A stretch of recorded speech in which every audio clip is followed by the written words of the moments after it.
ಭಕ್ತರನ್ನು ಶ್ರೀ ರಾಘವೇಂದ್ರ ಸ್ವಾಮಿಗಳ ಸನ್ನಿಧಾನಕ್ಕೆ ಆಹ್ವಾನಿಸುತ್ತಾ ನಮ್ಮ ತಂದೆಯವರ ಪ್ರಥಮ ಅನುಪಸ್ಥಿತಿ ಇಷ್ಟು ವರ್ಷವೂ ಆರಾಧನೆಯನ್ನು ನಮ್ಮ ತಂದೆಯವರು ನಡೆಸ್ತಿದ್ರು. ಈ ವರ್ಷವೂ ಅವರೇ ನೆರವೇರಿಸ್ತಾ ಇದ್ದಾರೆ. ನಾನು ನಪಕ್ಕೆ ಮಾತ್ರ ಇಲ್ಲಿ ಎದುರು ಬಂದು ನಿಂತಿದ್ದೇನೆ. ಇದರ ಹಿಂಬದಿ ನಮಗೆ ಪೂರ್ತಿ ಶಕ್ತಿ ಕೊಟ್ಟವರು ನಮ್ಮ ತಂದೆಯವರೇ. ಅವರೇ ಈ ಆರಾಧನೆಯನ್ನು ನಡೆಸ್ತಾ ಇದ್ದಾರೆ. ಅವರ ಕೈಯಿಂದ ಆರಾಧನೆಯನ್ನು ಸ್ವೀಕರಿಸ್ತಾ ಇದ್ದಾರೆ. ಸೊ ಈ ಸಂದರ್ಭದಲ್ಲಿ ನಮ್ಮ ತಂದೆಯವರು ಒಂದು ಮಾತು ಹೇಳಿದರು, ಮನುಷ್ಯನಿಗೆ ಎರಡು ಥರದ ಹಸಿವು ಇರ್ತದೆ. ಎಲ್ಲರೂ ಮಾಡ್ತಿದ್ದಾರೆ ಒಂದೇ ಹಸಿವು, ನಮಗೆ ಹೊಟ್ಟೆ ಹಸಿವು ಮಾತ್ರ ಗೊತ್ತು, ತಲೆಗೊಂದು ಹಸಿವು ಇದೆ ಅಂತ ಗೊತ್ತಿಲ್ಲ. ಆ ತಲೆಯ ಹಸಿವು ನಿಜವಾಗಿ ಮುಖ್ಯ. ಆದ್ದರಿಂದ ಹೊಟ್ಟೆಗೆ ಏನು ತಿಂತೀಯೋ ಅದು ಮುಖ್ಯ ಅಲ್ಲ, ಅದಕ್ಕಿಂತ ಒಂದು ತಲೆಗೆ ಏನು ತಿಂತೀಯೋ ಹೇಳೋದು ಮುಖ್ಯ. ನಾವು ಇವತ್ತು ತಲೆಗೆ ತಿನ್ನದೇ ಇರೋದ್ರಿಂದಲೇ ನಮ್ಮಲ್ಲಿ ಏನೇನಾಗಿದೆ ಅಂದರೆ ಏನೇನೋ ವಿಚಾರಗಳು ತಲೆಯಲ್ಲಿ ತುಂಬಿಕೊಂಡು ನಾವು ತುಂಬ ಅನಿಷ್ಟಗಳನ್ನು ನೋಡ್ತಾ ಇದ್ದೇವೆ. ಸದ್ವಿಚಾರಗಳು ನಮ್ಮ ತಲೆಯೊಳಗೆ ಹೋಗ್ತಾರೆ, ಅದೇ ಹಸಿವಿಗೆ ಆಹಾರ. ಸದ್ವಿಚಾರಗಳು ನಮ್ಮ ತಲೆಯೊಳಗೆ ಹೊಕ್ಕದೇ ಇರುವುದಕ್ಕೆ ಇವತ್ತು ನಾವು ಈ ಪರಿಸ್ಥಿತಿಯಲ್ಲಿದ್ದೇವೆ. ಆದರೆ ನಿಮ್ಮ ಹೊಟ್ಟೆಯ ಹಸಿವಿಗೆ ಇನ್ನೊಂದಷ್ಟು ಹೊತ್ತು ಕಾಯಿಸಿ ನಿಮ್ಮ ತಲೆಗೊಂದು ಹಸಿವಿದೆ ಅಂತ ಹೇಳುವಂಥ ನಮ್ಮ ತಂದೆಯವರ ಮಾತನ್ನು ನೆನಪಿಸಿಕೊಂಡು ನಮ್ಮ ತಂದೆಯವರ ಶಿಷ್ಯರಾದ ವಿಜಯ ಸಿಂಹಾಚಾರ್ಯರು ಬೆಂಗಳೂರಿನಿಂದ ಬಂದಿದ್ದಾರೆ. ಅವರು ರಾಯ ಪೂಜೆಗೋಸ್ಕರ ಬಂದವರು. ನನ್ನ ಒಂದು ಕಳಕಳಿಯ, ನನ್ನ ಮಗನ ಕಳಕಳಿಯ ವಿನಂತಿಗಳು ಒಪ್ಪಿಕೊಂಡು ನನ್ನಗಿಂತ ಮಗನನ್ನು ಮಾತಾಡಬೇಕು ಅಂತ ಕೇಳಿಕೊಂಡಿದ್ದ. ನಮ್ಮ ತಂದೆಯವರು ನನಗೆ ಒಂದೇ ಮಾತು ಹೇಳಿದರು, ನಿನಗೆ ಮಾತಾಡ್ಲಿಕ್ಕೆ ಬರೋದಿಲ್ಲ ಅಂತ ನನಗೆ ಗೊತ್ತುಂಟು, ನೀನು ಮಾತಾಡಬೇಡ ಅಂತ. ಮಾತಾಡುವಂಥದ್ದು ನಾನು ಈ ಮನೆಯಲ್ಲಿ ಮಾತಾಡಬೇಕಾದದ್ದನ್ನು ನಾನು ಮಾಡಿದ್ದೇನೆ, ಆದರೆ ನೀನು ಮಾತಾಡಬೇಡ ಅಂತ ಹೇಳಿಯೂ ನಾನು ಇಷ್ಟು ಮಾತಾಡ್ತಾ ಇದ್ದೇನೆ, ಕ್ಷಮಿಸಿ. ಆದರೆ ವಿದ್ವತ್ಪೂರ್ಣವಾದ ಮಾತನ್ನು ನಾವು ಆಚಾರ್ಯರಿಂದ ಕೇಳುವ. ದಯವಿಟ್ಟು ಒಂದು ಅರ್ಧ ಗಂಟೆ ನಿಮ್ಮ ಹಸಿರಿಗೆ ವಿರಾಮವನ್ನು ಕೋರಿ ಅವರ ಉಪನ್ಯಾಸವನ್ನು ಕೇಳಿ ಮತ್ತೆ ನಾವು ಪ್ರಸಾದ ತಗೊಳ್ಳುವ ಅಂತ ಹೇಳಿಕೊಟ್ಟು ಎಲ್ಲರನ್ನು ಈ ಕಾರ್ಯಕ್ರಮಕ್ಕೆ ಸ್ವಾಗತಿಸ್ತಾ ಇದ್ದೇನೆ.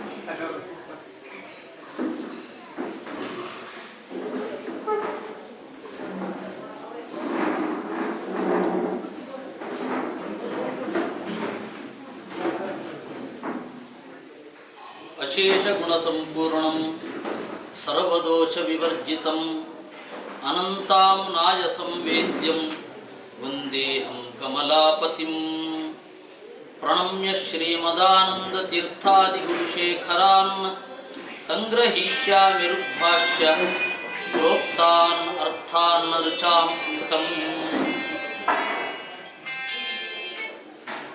ರಾಘವೇಂದ್ರ ಸ್ವಾಮಿಗಳ ಕೀರ್ತನೆ ಯಾಕೆ ಮಾಡೋದು ಅಂದರೆ ರಾಘವೇಂದ್ರಾಯ ನಮಃ ಅಂತ ಯಾಕೆ ಹೇಳಬೇಕು ಅಂತ ಅಪ್ಪಣ್ಣಾಚಾರ್ಯರು ಹೇಳಿದ್ದಾರೆ.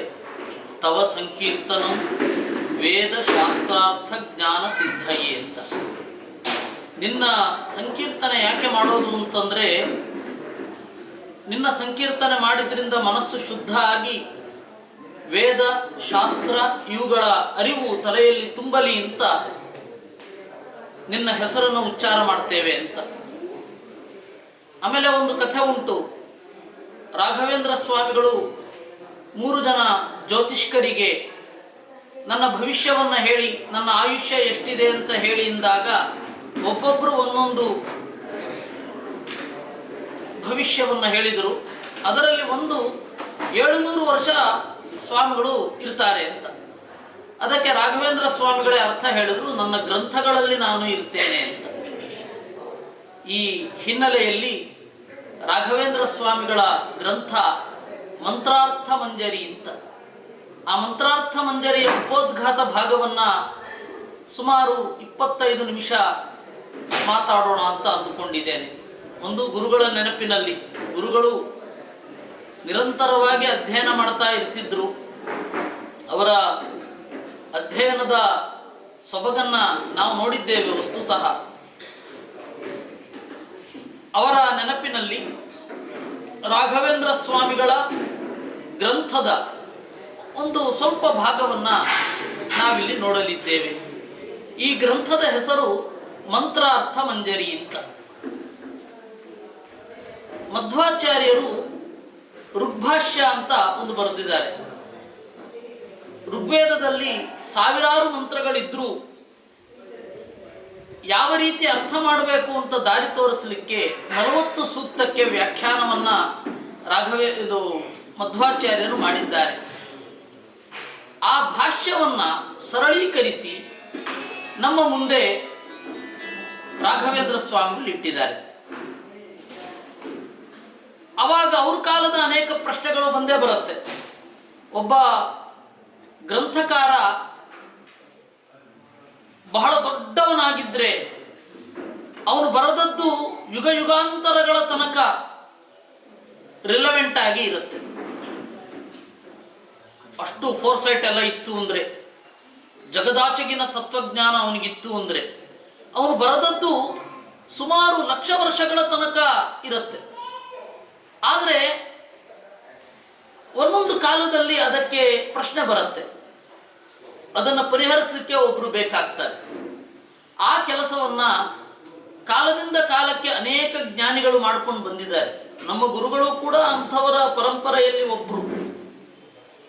ಹಾಗೆ ರಾಘವೇಂದ್ರ ಸ್ವಾಮಿಗಳ ಕಾಲದಲ್ಲಿ ಬಂದ ಪ್ರಶ್ನೆಗಳೇನು, ಅವರು ಯಾವ ರೀತಿ ಉತ್ತರ ಹೇಳಿದರು ಅನ್ನೋದನ್ನ ಒಂದು ಸ್ವಲ್ಪ ನೋಡೋಣ.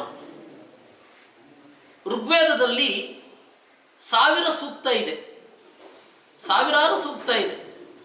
ಅದರಲ್ಲಿ 16,000 ಮಂತ್ರ ಇದೆ. ಅದರಲ್ಲಿ ಕೆಲವೊಂದು ಸೂಕ್ತಗಳಿಗೆ ಮಾತ್ರ ಮಧ್ವಾಚಾರ್ಯರು ಭಾಷ್ಯ ಬರೆದಿದ್ದಾರೆ. ಒಂದೊಂದು ಋಗ್ವೇದದ ಮಂತ್ರಕ್ಕೂ ಕೂಡ 3 ಅರ್ಥ ಅಂತ ಮಧ್ವರ ಭಾಷ್ಯ. ಒಂದು ದೇವರನ್ನ ಹೇಳುತ್ತೆ, ಎರಡನೆಯದ್ದು ಮುಖ್ಯ ಪ್ರಾಣನನ್ನ ಹೇಳುತ್ತೆ, ಮೂರನೆಯದ್ದು ಆ ದೇವತೆಗಳನ್ನು ಕುರಿತು ಹೇಳುತ್ತೆ. ಹೀಗೆ 3 ಅರ್ಥ ಇದೆ. ಇದನ್ನೇ ಇನ್ನೊಂದು ರೀತಿಯಿಂದ ಹೇಳೋದಾದ್ರೆ ಅಧ್ಯಾತ್ಮ, ಅಧಿದೈವ, ಅಧಿಭೌತ ಅಂತ 3 ತರಹದ ಅರ್ಥಗಳಿದೆ. ಒಂದೊಂದು ಮಂತ್ರಗಳಿಗೆ 3 ಅರ್ಥ. ಲೋಕದಲ್ಲಿ ನಾವು ಕಾಣದ್ದು ಅದನ್ನು ನೀವು ಹೇಗೆ ಹೇಳ್ತಾ ಇದ್ದೀರಾ? ಎಲ್ಲಿಯಾದರೂ ಒಂದು ಹಾಡಿಗೆ 3 ಅರ್ಥ ಇರೋದು ಕಂಡಿದ್ದೀರಾ? ಇಲ್ಲ. ಹಾಗೆ ಒಂದು ಮಂತ್ರಗಳಿಗೆ 3 ಅರ್ಥ ಹೇಗೆ ಬರುತ್ತೆ? ರಾಘವೇಂದ್ರ ಸ್ವಾಮಿಗಳು ಅವರ ಕಾಲದ ಪ್ರಶ್ನೆಯನ್ನು ತೆಗೆದುಕೊಳ್ತಾರೆ. ನೋಡಿ, ಮೀಮಾಂಸಾ ಶಾಸ್ತ್ರ ಜೈಮಿನಿಗಳು ಅಂತ ವೇದವ್ಯಾಸರ ಶಿಷ್ಯರು, ಅವರು ಒಂದು ಸೂತ್ರದಲ್ಲಿ ಬರೆದಿದ್ದಾರೆ, ಅರ್ಥೈಕತ್ವಾತ್ ಏಕಂ ವಾಕ್ಯಂ ಅಂತ. ತದರ್ಥ ಶಾಸ್ತ್ರಾತ್, ಆ ಒಬ್ಬ ದೇವತೆಗಾಗಿ, ಆ ದೇವತೆಯನ್ನ ಇಟ್ಟುಕೊಂಡು ಮಾಡಬಹುದಾದ ಕ್ರಿಯೆಗಾಗಿ ಒಂದು ಮಂತ್ರ ಹೊರಟಿರುತ್ತೆ. ನೀವು 3 ಅರ್ಥ ಅಂತ ಹೇಳ್ತೀರಲ್ಲ, ಹೇಗೆ ಸಾಧ್ಯ ಅದು? ಜೈಮಿನಿಗಳು ವೇದದ ಬಗ್ಗೆ ಅಧಿಕೃತವಾಗಿ ಮಾತನಾಡ್ತಾ ಮೀಮಾಂಸಾ ಸೂತ್ರ ರಚನೆ ಮಾಡಿದವರು, ಮಧ್ವಾಚಾರ್ಯರಿಗಿಂತ ಹಿಂದಿನವರು. ಅವರು ತದರ್ಥಶಾಸ್ತ್ರಾತ್ ಅಂತ ಹೇಳಿದ್ದಾರೆ. ಒಂದು ಮಂತ್ರಕ್ಕೆ ಒಂದೇ ಅರ್ಥ ಅಂತ. ನೀವೇನು ಒಂದು ಮಂತ್ರಕ್ಕೆ 3 ಅರ್ಥ ಅಂತ ಹೇಳ್ತಾ ಇದ್ದೀರಾ? ಇನ್ನು ಅರ್ಥೈಕತ್ವಾದೇಕಂ ವಾಕ್ಯಂ, ಒಂದು ಮಾತಿಗೆ ಒಂದೇ ಅರ್ಥ, ಬಹಳ ಅರ್ಥಗಳನ್ನು ಮಾಡಲಿಕ್ಕೆ ಆಗೋಲ್ಲ. ಕಾವ್ಯದಲ್ಲಿ ಒಂದು ಮಾತಿಗೆ 2 ಅರ್ಥ ಬಂದೀತು, ಆದರೆ ದೈನಂದಿನ ಜೀವನದಲ್ಲಿ ಒಂದು ಮಾತಿಗೆ ಹಲವಾರು ಅರ್ಥ ಇಟ್ಕೊಂಡು ಹೇಳ್ಬಿಟ್ರೆ ಗತಿ ಏನು? ಅದು ದೇವತೆಯನ್ನು ತಿಳ್ಕೊಳ್ಳುವಾಗ. ಅದರಿಂದ ಮಧ್ವರು ಹೇಗೆ ಹೇಳಿದ್ರು 3 ಅರ್ಥ ಅಂತ ಪ್ರಶ್ನೆ. ಅದಕ್ಕೆ ರಾಘವೇಂದ್ರ ಸ್ವಾಮಿಗಳು ಹೇಳ್ತಾರೆ, ನೋಡಿ, ಓಂಕಾರ ಎಲ್ಲ ವೇದದ ಸಾರ ಅಂತ ಒಪ್ಕೊಂಡಿದ್ದೀರಾ? ಒಪ್ಕೊಳ್ಳೇಬೇಕು. ಯಾಕೆ ಅಂತ ಹೇಳಿದ್ರೆ, ಓಂ ತತ್ಸದಿತಿ ನಿರ್ದೇಶ ಬ್ರಹ್ಮಣ ತ್ರಿವಿಧ ಪುರಾ ಅಂತ ಹೇಳಿದ್ದಾರೆ. ಓಂಕಾರ ಅನ್ನೋದು ವೇದದ ಸಾರ. ಆ ಓಂಕಾರ ಅನ್ನೋದು ದೇವರ ಹೆಸರು ಅಂತ ಕೃಷ್ಣನೇ ಹೇಳ್ಕೊಂಡಿದ್ದಾನೆ. ಆ ಓಂಕಾರ ಅನ್ನೋದು ಇಡೀ ವೇದದ ಸಾರ ಅಂತಾದರೆ ಇಡೀ ವೇದಕ್ಕೆ ದೇವರೇ ಅರ್ಥ ಆಗ್ಬೇಕಲ್ವಾ? ಇದು ಒಂದು ಬಾಲಕರಿಗೆ ತಿಳಿಸುವಂತಹ ಸ್ಟೆಪ್. ರಾಘವೇಂದ್ರ ಸ್ವಾಮಿಗಳು ಹೀಗೆ ಹೇಳ್ತಾರೆ ನೋಡಿ, ಓಂಕಾರೇಣ ಸರ್ವಾವಾಕ್ ಸಂತೃಣ್ಣ ಅಂತ ಹೇಳಿದ್ದಾರೆ. ಓಂಕಾರದಿಂದ ಎಲ್ಲವೂ ಸಹಿತವಾಗಿದೆ. ಓಂಕಾರದ ಅರ್ಥ ಏನೋ ಅದು ಇಡೀ ವೇದದ ಅರ್ಥ ಅಂತ ಹೇಳಿದ್ದಾರೆ. ಓಂಕಾರದ ಅರ್ಥ ಏನು? ಕೃಷ್ಣ ಗೀತೆಯಲ್ಲಿ ಓಂಕಾರಕ್ಕೆ ನಾನು ಅರ್ಥ ಅಂತ ಹೇಳ್ಕೊಂಡಿದ್ದಾನೆ. ಓಂ ತತ್ ಸತ್ ಇತಿ ನಿರ್ದೇಶ ಬ್ರಹ್ಮಣ ತ್ರಿವಿಧಪುರ ಅತ್ಯಂತ ಹಳೆಯ ಹೆಸರು ದೇವರಿಗೆ ಓಂ ತತ್ ಸತ್. ಆ ಓಂಕಾರದ ಸಾರ ಎಲ್ಲ ವೇದ ಅಂತ ಆದರೆ ಎಲ್ಲ ವೇದಗಳಿಗೂ ದೇವರ ಅರ್ಥ ಆಗಲಿಲ್ವೇ? ಆದ್ದರಿಂದ ಮಧ್ವರು ಹೇಳಿದ್ದು ಸರಿ. ಇನ್ನು ಒಂದು ಮಂತ್ರಕ್ಕೆ ಒಂದೇ ಅರ್ಥ ಇರಬೇಕು ಅಂತ ಆಕ್ಷೇಪ. ಒಂದೇ ಅರ್ಥ ಇರಬೇಕಾಗಿಲ್ಲ. ಬಹಳ ಎತ್ತರಕ್ಕೆ ಬೆಳೆದವರು ಹಲವಾರು ಅರ್ಥಗಳನ್ನು ಒಂದು ಮಾತಿನಲ್ಲಿ ಹೇಳಬಲ್ಲರು. ಅದಕ್ಕೆ ದೊಡ್ಡ ಉದಾಹರಣೆ ನಮ್ಮ ಗುರುಗಳ ಒಂದು ಮಾತು, 4ಕ್ಕೆ 10 ಅಂತ. ಅದು ಪನ್ನದು. 4 ವೇದಕ್ಕೆ 10 ಉಪನಿಷತ್ತು ಪ್ರತಿನಿಧಿ ಅಂತ. ಇನ್ನೊಂದು 4 ಅಂತಂದ್ರೆ ಸ್ವರ್ಗ, ಅದಕ್ಕೆ 10 ಏರು. ಈ ತರಹದ ನಮ್ಮ ಪೂರ್ವ ಪುರುಷರು ಹೀಗೆ ಮಾತನಾಡಬೇಕಾದ್ರೆ ಇವರೆಲ್ಲರ ಪೂರ್ವ ಪುರುಷರು ಋಷಿಗಳು ಹಾಗೆ ಮಾತನಾಡೋದಿಲ್ವೇ? ಅಲ್ಲ, ವೇದಕ್ಕೆ ದೇವರೇ ಅರ್ಥ ಅಂತ ಆದರೆ ಇನ್ನೊಂದು ಸಮಸ್ಯೆ ಇದೆ. ವೇದದಲ್ಲಿ ಅಗ್ನಿ ಸೂಕ್ತ ಅಂತ ಇದೆ, ವರುಣ ಸೂಕ್ತ ಅಂತ ಇದೆ, ಬೇರೆ ಬೇರೆ ಸೂಕ್ತಗಳಿದೆ, ಇಂದ್ರ ಸೂಕ್ತ ಅಂತ ಇದೆ. ನಿಮ್ಮ ಪ್ರಕಾರ ವೇದಕ್ಕೆ ದೇವರು ಮಾತ್ರ ಅರ್ಥ ಆದರೆ ಬೇರೆ ಬೇರೆ ಸೂಕ್ತಗಳ ಹೆಸರು ಯಾಕೆ ಬಂತು? ಎಲ್ಲವೂ ಒಟ್ಟಿಗೆ ವಿಷ್ಣು ಸೂಕ್ತ ಮುಗಿದೇ ಹೋಯಿತು. ಬೇರೆ ಬೇರೆ ಸೂಕ್ತಗಳನ್ನು ಯಾಕೆ ಹೇಳ್ತಾರೆ? ಭಾಗ್ಯ ಸೂಕ್ತ ಅಂತಾರೆ. ಹೀಗೆ ಪ್ರಶ್ನೆ ಮಾಡಿದ. ಅದಕ್ಕೆ ರಾಘವೇಂದ್ರ ಸ್ವಾಮಿಗಳು ಹೇಳಿದರು, ಯಾಕೆ ಹೀಗೆ ಆಗತ್ತೆ ಅಂತ ಹೇಳಿದರೆ, ದೇವರ ಆ ಗುಣವನ್ನ ಪರಿಚಯ ಮಾಡಲಿಕ್ಕೆ ಇರುವಂಥದ್ದು. ವೇದಕ್ಕೆ ಮೇಲುನೋಟದ ಅರ್ಥ ಮಾತ್ರ ಇರೋದಿಲ್ಲ. ವೇದಸ್ಯ ಪ್ರಾತೀತಿಕ ಅರ್ಥ ನ, ವೇದಕ್ಕೆ ಮೇಲುನೋಟಕ್ಕೆ ತೋರುವ ಅರ್ಥ ಮಾತ್ರ ಇರಲ್ಲ, ಕಿಂತು ಮೀಮಾಂಸಿತ. ಅದಕ್ಕೆ ರಾಘವೇಂದ್ರ ಸ್ವಾಮಿಗಳು ವೇದದ ಒಳಗಡೆಯೇ ನಮ್ಮನ್ನು ಕರ್ಕೊಂಡು ಹೋಗ್ತಾರೆ. ನೋಡಿ, ವೇದ ಒಂದರಲ್ಲಿ ಆಜ್ಯೈಹಿ ಸ್ತುವತೆ ಅಂತಿದೆ. ಆಜ್ಯೈಹಿ ಸ್ತುವತೆ ಅಂದ್ರೆ ಏನರ್ಥ? ತುಪ್ಪದಿಂದ ಸ್ತೋತ್ರ ಮಾಡ್ತಾನೆ ಅಂತ ಅರ್ಥ ಆಗತ್ತಾ? ಅದಕ್ಕೆ ವೇದದ ಆ ಪದದ ಅರ್ಥ ಏನು ಅಂತ ವೇದದ ಒಳಗಡೆ ನೋಡಬೇಕು. ಯದಾ ಜಿಮೀಯು ತದಾಜ್ಯಾನಾಂ ಆಜ್ಯತ್ವಂ. ಯತ್ ಯಾವ ಕಾರಣದಿಂದ ಆಜಿಮೀಯು ದೇವತೆಗಳು ನಾವು ಕರೆದವು ಅಂತ ನಮ್ಮ ಮುಂದಿನ ಬಯಲಿಗೆ ಬರ್ತಾರೋ ಆ ಕಾರಣದಿಂದ ಆ ಮಂತ್ರಗಳನ್ನ ಆಜ್ಯ ಅಂತ ಕರೀತಾರೆ ಅಂತ. ನಮಗೆ ಆಜ್ಯ ಅಂದ್ರೆ ತುಪ್ಪ. ಆದರೆ ಆಜ್ಯ ಅಂತ ಹೇಳಿದರೆ ನೀವು ಪದವನ್ನು ಸ್ಪ್ಲಿಟ್ ಮಾಡಿದಾಗ ಆಜ್ಯ ಅಂತಂದ್ರೆ ವಿಶಿಷ್ಟವಾದ ವೇದ ಮಂತ್ರಗಳು. ಈಗ ಗೊತ್ತಾಯ್ತು ಆಜ್ಯೈಹಿ ಸ್ತುವತೆ ಅಂದ್ರೇನು? ವಿಶಿಷ್ಟವಾದ ವೇದ ಮಂತ್ರಗಳಿಂದ ಋತ್ವಿಕ್ ಆದವ ಕರೆಯಬೇಕು, ದೇವತೆಗಳನ್ನು ಸ್ತೋತ್ರ ಮಾಡಬೇಕು. ಮೇಲುನೋಟದ ಅರ್ಥ ಇಟ್ಟುಕೊಂಡ್ರೆ ತಪ್ಪರ್ಥ ಆಗ್ತಾ ಇತ್ತು. ಅದಕ್ಕೆ ವೇದವೇ ಹೇಳಿದ ಅರ್ಥ ಯದಾ ಜಿಮೀಯು ತದಾಜ್ಯಾನಾಂ ಆಜ್ಯತ್ವಂ ಅಂತ. ಇನ್ನು ನೀವು ಉಪನಿಷತ್ತಿನ ಒಳಗಡೆ ಹೋದ್ರಂತೂ ಮೇಲುನೋಟದ ಅರ್ಥ ಭೀಕರ. ನಮಗೆಲ್ಲರಿಗೂ ಆಸರೆ ನೀಡುವಂಥದ್ದು ಯಾವುದು ಅಂತಂದ್ರೆ ಆಕಾಶ ಇತಿ ಹೋವಾಚ ಅಸ್ಯ ಲೋಕಸ್ಯ ಕಾಗತಿರಿತಿ. ಈ ಲೋಕದ ನೆಲೆ ಯಾವುದು, ದಾರಿ ಯಾವುದು, ಗುರಿ ಯಾವುದು? ಆಕಾಶ. ಅಲ್ಲಿ ಆಕಾಶ ಅನ್ನೋದಕ್ಕೆ ಏನರ್ಥ ಅಂತ ನೀವು ಅದೇ ಉಪನಿಷತ್ತಿನ ಆಚೆ ಈಚೆ ನೋಡಬೇಕು. ಅವಾಗ ಏನರ್ಥ ಆಗತ್ತೆ? ಆಸಮಂತಾತ್ ಕಾಶತೆ. ಎಲ್ಲರ ಹೃದಯದ ಒಳಗಡೆಯೂ ಬೆಳಕು ಬೀರುವವ ಯಾರಿದ್ದಾನೆ ಅವನು ಆಕಾಶ. ಇದು ಹೊರಗಡೆಯ ಆಕಾಶ ಅಲ್ಲ. ಯಾಕೆಂದ್ರೆ ಹೊರಗಡೆಯ ಸ್ಪೇಸ್ ಏನಿದೆ ಅಲ್ಲಿ 2 ಭಾಗ ಇದೆ, ಲೋಕ ಮತ್ತೆ ಅಲೋಕ. ಲೋಕ ಅಂದ್ರೆ ಬೆಳಕು ಬೀಳುವ ಜಾಗ, ಅಲೋಕ ಅಂತಂದ್ರೆ ಬೆಳಕು ಬೀಳದ ಜಾಗ. ಈ ಬ್ರಹ್ಮಾಂಡದಲ್ಲಿಯೇ 2 ಭಾಗ ಇದೆ, ಮತ್ತದು ಎಲ್ಲರಿಗೂ ಗೊತ್ತು. ಬ್ರಹ್ಮಾಂಡದಲ್ಲಿ 2 ಭಾಗ ಇದೆ ಅಂತ. ಮತ್ತೆ ಈ ಲೋಕದಲ್ಲಿಯೂ ಕೂಡ ಸೂರ್ಯನ ಬೆಳಕು ಬೀಳುವ ಜಾಗದಲ್ಲಿಯೂ ಕೂಡ ಸೂರ್ಯ ಇಷ್ಟು ಕಾಲ ನಾನು ಕಿರಣವನ್ನು ಉಪಸಂಹಾರ ಮಾಡಿಕೊಳ್ತೇನೆ ಅಂತ. ಸೂರ್ಯಾಸ್ತವನ್ನ ವೇದಾಂತಿಗಳು ಒಪ್ಪೋದಿಲ್ಲ. ಹೇಗೆ ವಿಜ್ಞಾನಿಗಳು ಒಪ್ಪುವುದಿಲ್ಲವೋ ಹಾಗೆ ವೇದಾಂತಿಗಳು ಸೂರ್ಯಾಸ್ತ ಅಂತ ಜನರಿಗೆ ತೋರತ್ತೆ ಅಷ್ಟೇ. ಸೂರ್ಯಾಸ್ತ ಅಂದರೆ ಏನು?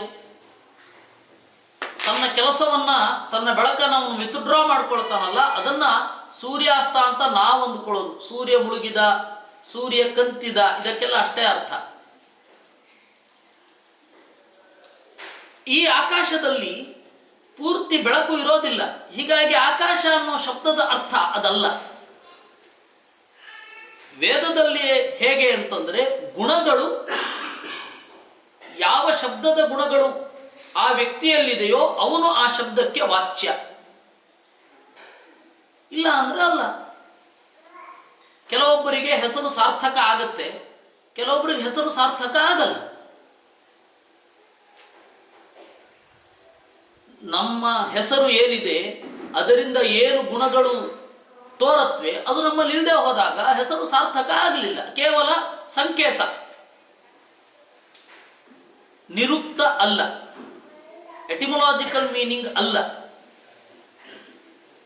ಆ ಪದದ ಅರ್ಥ ಏನೋ ಆ ಗುಣ ಯಾರೋ ಒಬ್ಬರಲ್ಲಿ ಇರಬೇಕು. ಅದು ಯಾರಲ್ಲಿ ಇದೆ? ವೇದ ಹೇಳುವ ದೇವರಲ್ಲಿ ಇದೆ, ನಮ್ಮಲ್ಲಿಲ್ಲ ಅನ್ನೋದು ನಮ್ಗೆ ಚೆನ್ನಾಗಿ ಗೊತ್ತು. ಪುರಾಣಗಳನ್ನು ನೋಡಿದಾಗ ಆ ಗುಣ ದೇವತೆಗಳಲ್ಲಿಯೂ ಪೂರ್ಣವಾಗಿ ಇಲ್ಲ ಅನ್ನೋದು ಗೊತ್ತಾಗ್ತಾ ಇದೆ.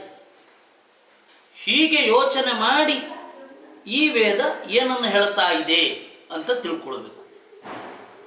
ಅದಕ್ಕೆ ನ ಕೇವಲಂ ಪ್ರಾತೀತಿಕ ಅರ್ಥ ಕಿಂತು ಮೀಮಾಂಸಿತ. ಈ ದೇವರ ಹೆಸರು ಒಂದೊಂದಾಗಿಯೇ ನೋಡಿ, ಅದೆಲ್ಲವೂ ಕೂಡ ಸರ್ವವೇದ ಪ್ರತಿಪಾದ್ಯತ್ವವನ್ನು ಹೇಳುತ್ತೆ. ವಿಷ್ಣು ಅಂತ ಇದೆ, ನಾಮಾನಿ ತರವಾಣಿ ಯಮಾವಿಶಂತಿ ತಂ ವೈ ವಿಷ್ಣು ಪರಮಮುದಾಹರಂತಿ ಅಂತ ಇದೆ. ಎಲ್ಲ ಹೆಸರು ಯಾರೊಳಗಡೆ ಪ್ರವೇಶ ಮಾಡುತ್ತೋ, ಅಂದರೆ ಆ ಹೆಸರಿನಿಂದ ಪ್ರತಿಪಾದ್ಯವಾಗುವ ಗುಣ ಯಾರಲ್ಲಿ ಇದೆಯೋ ಅವನನ್ನು ವಿಷ್ಣು ಅಂತ ಕರೀತಾರೆ ಅಂತ. ಆ ತರಹದ ದೇವರು ಇನ್ಯಾರಿದ್ದಾರೆ ವೇದದಲ್ಲಿ ಹೇಳಿದ್ದನ್ನು ಬಿಟ್ಟು? ಈ ತರಹದ ಎಲ್ಲ ನಾಮಗಳ ಸಮನ್ವಯ ಹೇಗೆ ಮಾಡಬೇಕು, ಒಂದು ಭಾಷೆಯನ್ನು ಹೇಗೆ ತಿಳ್ಕೊಳ್ಬೇಕು. ಏಕೆಂದರೆ ಒಂದು ಭಾಷೆಗೆ ಒಂದೇ ತರಹದ ಅರ್ಥ ಇರಲ್ಲ, ನಾವು ಯೋಚನೆ ಮಾಡಿರಲ್ಲ. ಇವಾಗ ನೋಡಿ, ಇಂಗ್ಲಿಷಿನಲ್ಲಿ ರಿ ಅನ್ನುವ ಉಪಸರ್ಗ ಹಿಂತಿರುಗು ಅನ್ನುವ ಅರ್ಥದಲ್ಲಿ ಮಾತ್ರ ಇದೆ ಅಂತ ನಮಗೆ. ಕೆಲವೊಮ್ಮೆ ಅಭಾವ ಅನ್ನೋ ಅರ್ಥದಲ್ಲಿಯೂ ಬರುತ್ತೆ. ರಿಟೈರ್ ಅಂತಂದ್ರೆ ವಿಶ್ರಾಂತಿ, ಅಲ್ಲಿ ರಿ ಅಂತನ್ನುವ ಉಪಸರ್ಗಕ್ಕೆ ಅಭಾವ ಅಂತ ಅರ್ಥ. ಆದರೆ ರಿಓಪನ್ ಅನ್ನುವಲ್ಲಿ ಪುನಃ ಅಂತ ಅರ್ಥ. ನಮಗೆ ತಿಳಿದಿರುವ ಭಾಷೆಯಲ್ಲಿಯೇ ಹೋದರೆ ಈ ತರಹದ ಮೀಮಾಂಸೆಗಳೆಲ್ಲ ತೆರೆದುಕೊಳ್ತವೆ.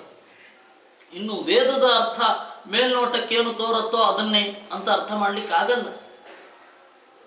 ಅದಕ್ಕಾಗಿ ಮೀಸಲಿರುವ, ಅದರ ಅರ್ಥದ ವಿಸ್ತಾರಕ್ಕಾಗಿ ಮೀಸಲಿರುವ ಪ್ರಾಚೀನರ ಗ್ರಂಥವನ್ನು ಚಿಂತನೆ ಮಾಡಲೇಬೇಕು.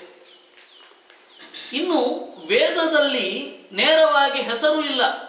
ನಾರಾಯಣ, ದಾಮೋದರ ಅಂತ ಹೆಸರಿಲ್ಲ, ಆ ಗುಣಗಳಿದೆ. ಈಗ ಉದಾಹರಣೆಗೆ ಅಲ್ಲೊಂದು ತತ್ವ ಇದೆ, ಎಂದೂ ಹುಟ್ಟದ ತತ್ವ, ಅದರ ಹೊಕ್ಕಳಿನಲ್ಲಿ ತಾವರೆ ಅರಳಿತು ಅಂತ ಹೇಳಿಬಿಡ್ತಾರೆ. ಅಜಸ್ಯನಾಭಾವಧ್ಯೆ ಕಮರ್ಪಿತಂ ಅಂತ ಅಷ್ಟೇ. ನಾವು ಅದನ್ನು ಪುರಾಣಕ್ಕೆ ಅನುವಾದ ಮಾಡಿದಾಗ ಪದ್ಮನಾಭ ಅನ್ನುವ ಹೊಕ್ಕಳಲ್ಲಿ ತಾವರೆ ಇರುವ ವ್ಯಕ್ತಿ, ಅವನು ಪದ್ಮನಾಭ. ಅದನ್ನ ಇದು ಹೇಳಿದ್ದು. ಈ ರೀತಿ ಪುರಾಣಗಳ ನಾಮ ಮತ್ತೆ ವೇದಗಳ ಗುಣ ಎರಡನ್ನೂ ಜೊತೆ ಮಾಡಿದಾಗ ನಮಗೊಂದರ್ಥ ಸಿಗತ್ತೆ. ಅದು ವೇದದ ಅರ್ಥ, ಪುರಾಣ ಪ್ರತಿಪಾದ್ಯ. ಅದು ವೇದ ಪುರಾಣಗಳ ದಾರಿ. ಹಾಗೆ ಚಿಂತನೆ ಮಾಡಬೇಕು. ಇದನ್ನ ಬೇರೆಯವರೂ ಗುರುತಿಸಿದ್ದಾರೆ, ವೇದವ್ಯಾಸರೂ ಹೇಳಿದ್ದಾರೆ. ಸಮಾಕರ್ಷಾತ್ ಅಂತ. ಸಮಾಕರ್ಷಾತ್ ಅಂದ್ರೆ ಎಳೆದದ್ದು. ಎಲ್ಲ ನಾಮಗಳು ದೇವರನ್ನ ಹೇಳ್ತಾ ಇದ್ರೆ ಲೋಕದಲ್ಲಿ ನಾವು ಬಳಕೆ ಮಾಡೋದೇನನ್ನ? ಲೋಟವನ್ನು ತಾ, ಪಾತ್ರೆಯನ್ನು ಇಡು, ಎಲೆಯನ್ನು ಹಾಸು, ಇದಕ್ಕೆಲ್ಲ ಏನರ್ಥ? ಅದಕ್ಕೆ ಸಮಾಕರ್ಷ ಅಂತಂದ್ರು. ಆ ದೊಡ್ಡ ಅರ್ಥದಿಂದ ಸೆಳೆದು ಪದಗಳನ್ನು ಈ ಅರ್ಥಗಳಿಗೆ, ಈ ವಸ್ತುಗಳಿಗೆ ನಾಮಿನೇಟ್ ಮಾಡಿದ್ದೇವೆ, ಅದರಿಂದಾಗಿ ಬಳಸ್ತಾ ಇದ್ದೇವೆ. ಯಾಕೆ ಅಂದರೆ ಭಾಷೆ ಅನ್ನೋದು ಯಾವಾಗಲೂ ಇರುವಂಥದ್ದು. ಪ್ರಳಯ ಕಾಲದಲ್ಲಿಯೂ ಇದು ಇದೆ. ಪದ ಇಲ್ಲದೆ ಹೋದರೆ, ಪದಾರ್ಥ ಇಲ್ಲದೆ ಹೋದರೆ ಪದ ಇರಲ್ಲ. ಇವಾಗ ಬಾನಿ ಅನ್ನುವ ಪದಾರ್ಥವೇ ಇಲ್ಲದೆ ಹೋದರೆ ಬಾನಿ ಅನ್ನುವ ಪದ ಎಲ್ಲಿರುತ್ತೆ? ಹಾಗೆ ವೇದದ ಪ್ರಳಯ ಕಾಲದಲ್ಲಿ ವೇದ ಇದೆ ಅಂತ ಹೇಳುತ್ತೆ. ಪ್ರಳಯ ಕಾಲದಲ್ಲಿ ವೇದ ಇರಬೇಕಾದ್ರೆ ವೇದ ಪ್ರತಿಪಾದ್ಯವಾದ ವಸ್ತು ಇರಬೇಕಲ್ವಾ? ಅದು ಯಾವುದು? ಈ ಯಜ್ಞ, ಈ ಲೋಕ, ಈ ಅಗ್ನಿ ಯಾವುದೂ ಇರಲ್ಲ. ಯಾವುದೂ ಇಲ್ಲದಾಗ ಯಾವುದಿರುತ್ತೋ ಅದನ್ನ ಸ್ತೋತ್ರ ಮಾಡಲೇಬೇಕಲ್ವ ವೇದ, ತನ್ನ ಉಳಿವಿಗಾಗಿ, ಫಾರ್ ಎಕ್ಸಿಸ್ಟೆನ್ಸ್ ಆಫ್ ಸೆಲ್ಫ್. ಅದು ಹೇಳಲೇಬೇಕು. ವೇದ ಹಾಗೆ ದೇವರನ್ನ ಹೇಳುತ್ತೆ. ಈ ಎಲ್ಲ ಕಾರಣಗಳಿಂದ ವೇದದ ಪರಮ ಮುಖ್ಯಾರ್ಥ ನಾರಾಯಣ ಅಂತ ಮಧ್ವಾಚಾರ್ಯರು ನುಡಿದು 3 ಅರ್ಥಗಳನ್ನು ಹೇಳಿದ್ದಾರೆ ಅಂತ ರಾಘವೇಂದ್ರ ಸ್ವಾಮಿಗಳು ಇನ್ನೂ ಅನೇಕ ಯುಕ್ತಿಗಳನ್ನು, ಅವರು ಅನೇಕ ತರ್ಕಗಳನ್ನು ಕೊಟ್ಟಿದ್ದಾರೆ. ಅದನ್ನು ನಿಧಾನವಾಗಿ ಚಿಂತನೆ ಮಾಡೋಣ. ಈ ರಾಘವೇಂದ್ರ ಸ್ವಾಮಿಗಳ ಆರಾಧನೆಯ ದಿವಸ ಇದು ಶುರು ಆಗಬೇಕು.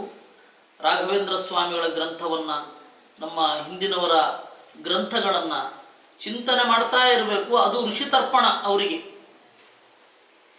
ಆ ಋಷಿತರ್ಪಣವನ್ನು, ಋಷಿ ಪೂಜೆಯನ್ನು ನಾವು ಮುಂದುವರಿಸೋಣ ಅಂತ ಹೇಳ್ತಾ, ಅದರ ಆರಂಭ ಇದು ಅಂತ ನಿಮ್ಮ ಮುಂದೆ ಇಡ್ತಾ ಈ ಚಿಂತನೆಯನ್ನು ದೇವರಿಗೆ ಸಮರ್ಪಣೆ ಮಾಡ್ತಾ ಇದ್ದೇನೆ. ಕೃಷ್ಣಾರ್ಪಣಮಸ್ತು. ಆಚಾರ್ಯರು ರಾಘವೇಂದ್ರ ಶ್ರೀಗಳವರು ಮಾಡಿರುವ ವ್ಯಾಖ್ಯಾನ